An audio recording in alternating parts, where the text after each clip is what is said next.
Greetings. In this video, I'm going to discuss overcoming difficulty with reading rhythms in music. On the guitar, it is especially difficult to read music because we're playing on a matrix rather than something left to right like a piano. There are going to be three main points I'm going to cover in this video. The first main point being finding music that is the correct difficulty to help us grow quickly.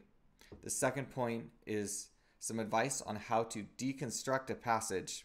And the third point is encouraging you to build a regular habit. I will elaborate on each of these as I get into them. First of all, finding the correct difficulty. As with any skill, we want to find the best difficulty of material to help us grow. If we were to do something that is too easy, you will not grow. And if you do something that is too difficult, it also prevents you from growing quickly. But when you find something that is the right amount of challenge, then it will be interesting and enjoyable, and you will grow quickly. Imagine learning to read. If you were a young child and you already knew your alphabet very well, then continuing to practice the alphabet would be a waste of time, whereas putting the alphabet into use would be far more efficient for helping you to learn and grow. Well, what if you were to do the opposite and do something that's extremely difficult, say a graduate level thesis paper? That is also going to be very unfruitful in helping that child to grow. Whereas if you find something that is challenging but achievable, then that child is going to grow and become better at reading. So I encourage you to apply that very same principle to your reading on guitar. You should take musical materials that aren't too easy, you'll get bored and you won't grow, and not too hard because it'll create feelings of frustration and your brain really doesn't have much to grab onto when you're doing something that's too beyond your skill level. You want to find material that's the right difficulty and practice that. Our second main point is deconstructing passages. Here's what I mean by that. Music is built into two primary axes. I'm going to say we have our pitch and our rhythm. So pitch is up and down, it's how high the notes are. Our rhythm is when those notes are. So let's say that you're looking at a piece of music and it has complex pitches and complex rhythms. You might still be able to conquer that piece, but I would encourage you to first strip away any pitches and just play the rhythm. You can just do that on an open string by itself, and it gives your ear an opportunity to hear and internalize and gives your brain a chance to really feel that rhythm.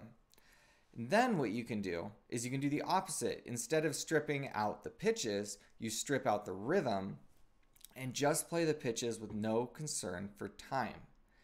When you do that, you can really break down the fingerings and learn exactly how to play it confidently.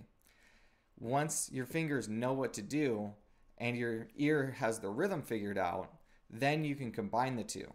If it's a very difficult passage, I would encourage you to just start very nice and slow and find a pace in which you can keep it very solid and even, and then slowly speed up from there. If you try to jump to full speed and the rhythm is uneven, it's going to make that automatic because our brain learns from repetition. So it is very important to repeat perfection. Even if it's slow perfection, that will become automated and then you can take it faster in time. So deconstruction is a matter of removing one element. We either remove the rhythm or the pitch, and I would encourage you to try attacking it from both angles. I often think of this like writing an essay. When I've written essays before, if I do the extra step of writing an outline, my essay ends up turning out better and getting written much more quickly, which can be an odd thing to experience when you're adding an extra step in. However, taking that extra step ends up improving my overall efficiency. If you were to not write that outline and then wander your way through the paper, oftentimes it takes much longer and produces a lower quality result. So if you're willing to have the self-control and self-motivation to really do these extra steps, they will actually help you to conquer these things more quickly.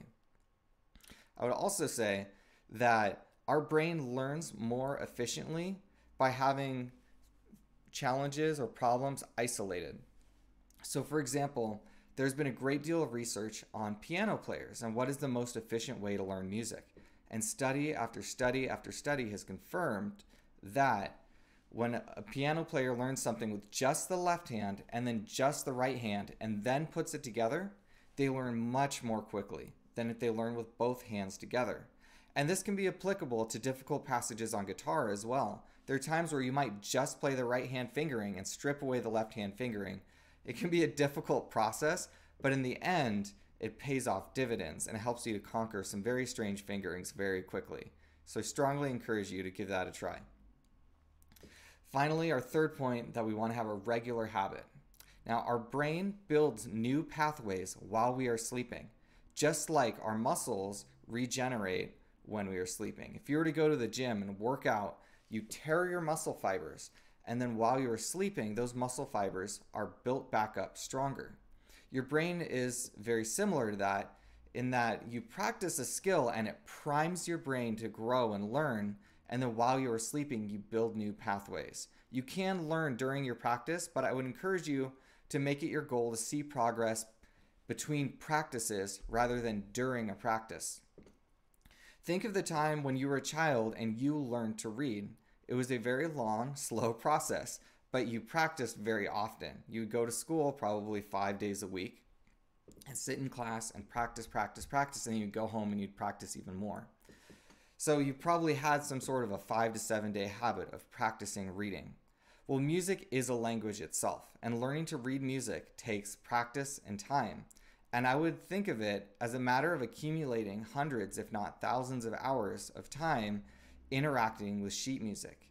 If you think of it that way, then it's going to be a lot more motivating to simply build a regular habit of, say, 20 minutes a day. And I can encourage you that from my personal experience, 20 minutes a day goes a long way. Don't think of your goal of being, I want to be great at reading music 6 months from now. Have a goal of, I want to be great at reading music 6 years from now. If you do that, you're going to have much more realistic expectations, and it'll help you to really just be present today and enjoy the process, which is very important. A lot of people practice because they want to be great at guitar right now, but that's just not a realistic goal. If you can slow down and just enjoy the beauty of getting to create music and do your best with the material that you can do well with right now, then you're going to enjoy it much, much more. And that's going to feed back into having more energy that you bring to your practice. So I encourage you just to have these realistic goals and just build that regular habit that is going to create growth, that is going to create an ever-growing reward. Thank you very much for watching, and I hope that this was helpful to you.